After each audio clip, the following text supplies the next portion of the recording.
Senator from the 27th. Thank you, Mr. President. The senator from the 8th brought up Jim Doyle quite a bit in her opening remarks about the budget. Jim Doyle this, Jim Doyle that, Governor Doyle this, Doyle deficit, Doyle everything. Governor Doyle is no longer governor. In fact, he's retired and happily living in my district. So quit picking on my constituents. It doesn't really, truly, if you think about it, Democrats picked on Governor McCallum and Governor Thompson, and Republicans pick on Governor Doyle, and so on and so forth. It doesn't matter where we've been.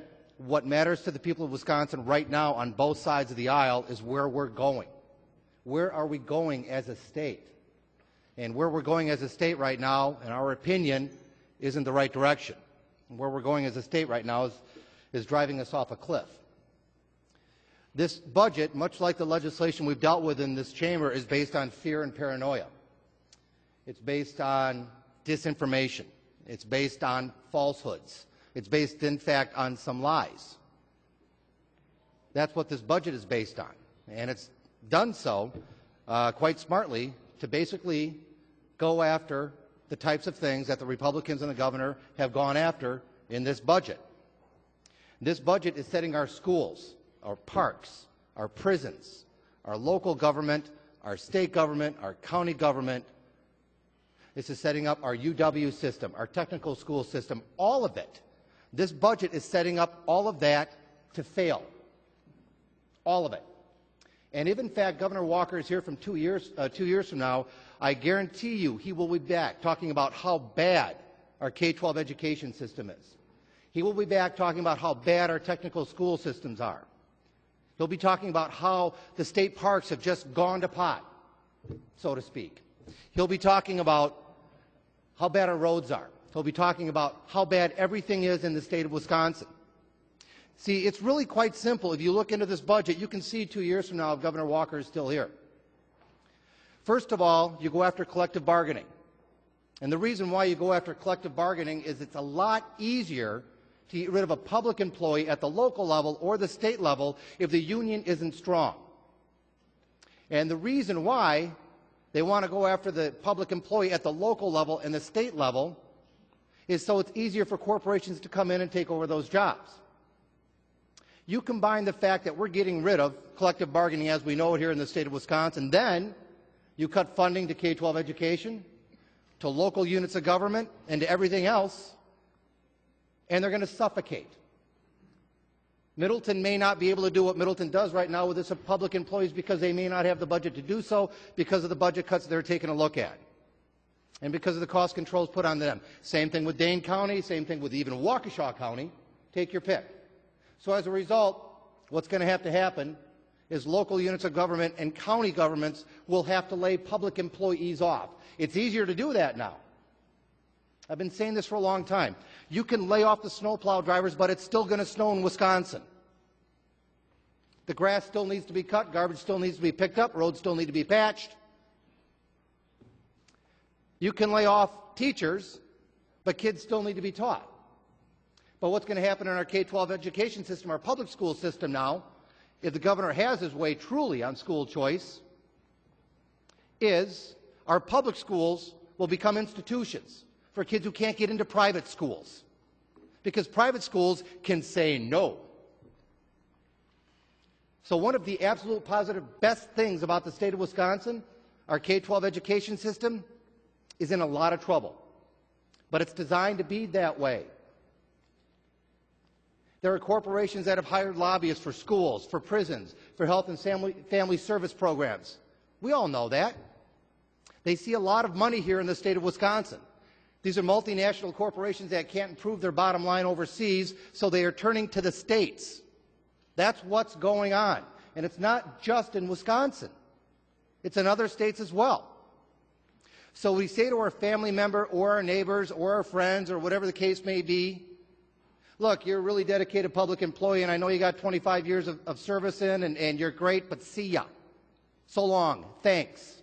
We're going to take your job, in some cases that paid $18 an hour, and we can hire somebody at $9 an hour. What we are doing with this state budget is we are adding a middleman who's going to skim from the taxpayers of the state.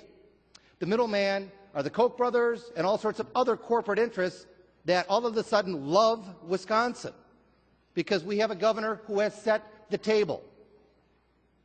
That's what's going on. That's where we're going. Again, it doesn't matter where we've been, it's where we're going.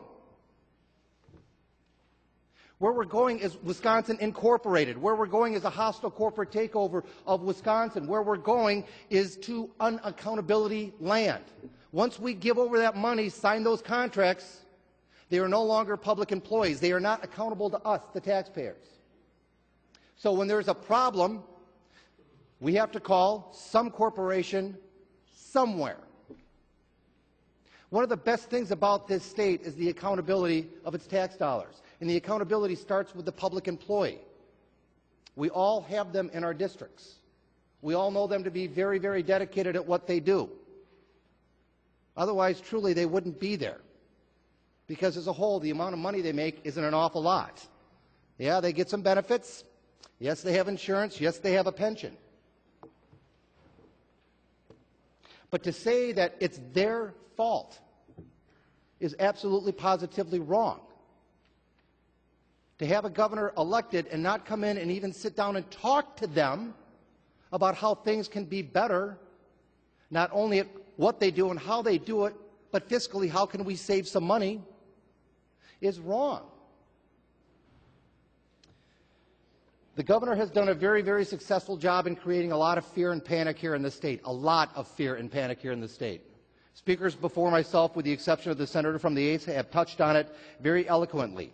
He has created disaster intentionally. Scared the hell out of everybody. Everybody. We're broke. We are so broke. We're absolutely positively broke. But we can hand out tax breaks to corporations. Corporations don't need help. The people of Wisconsin do.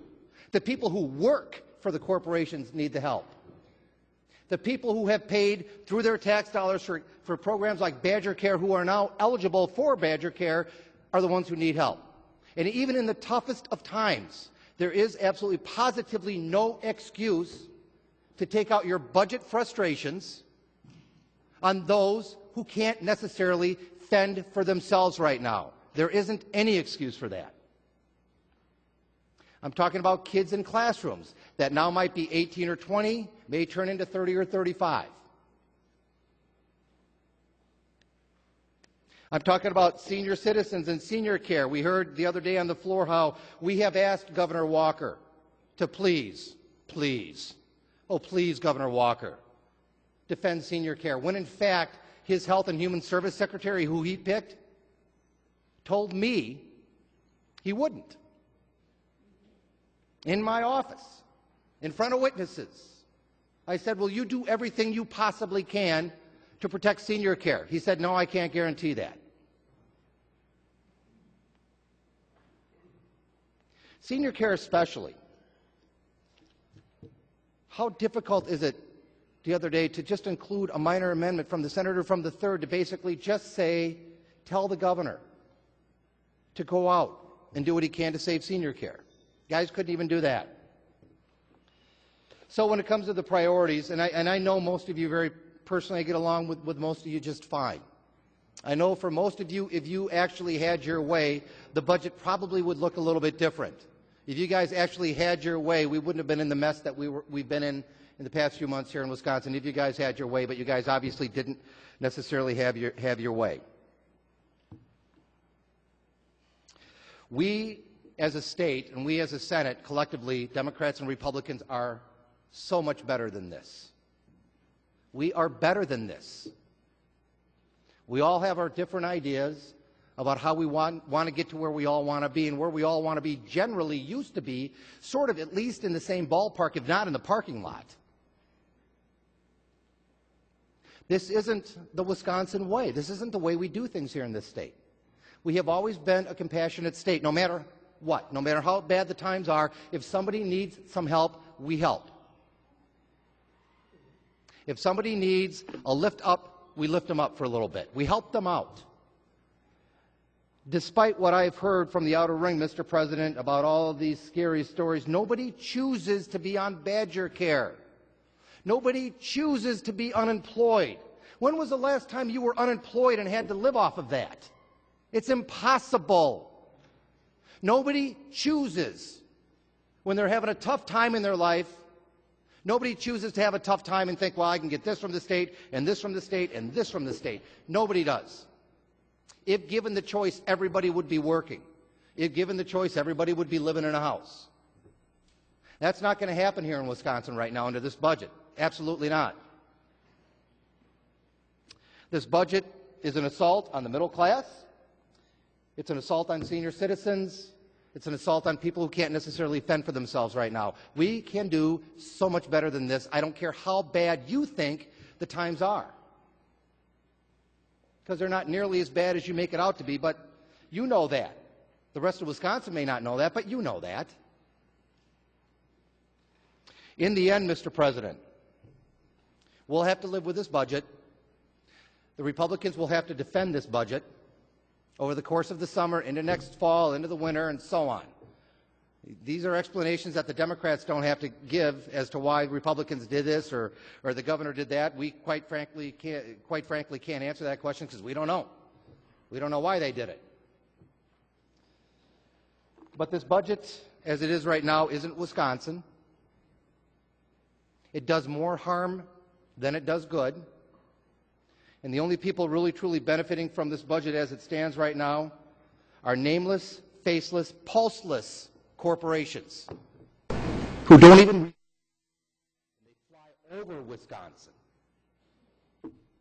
But they have nothing to do with building our state. They have nothing to do with making our state great. All they see right now with this budget are huge bottom line profits for them. And for what? For what? Less people on Badger Care? Larger class sizes? Privatizing schools? Privatizing our prisons? Privatizing health and family service areas? I have absolutely no problem, Mr. President, in closing here and going back to my district and explaining why I voted no. Absolutely no problem at all. On the other hand, I think a lot of people in the outer ring are going to have a really difficult time explaining this one back home. Thanks.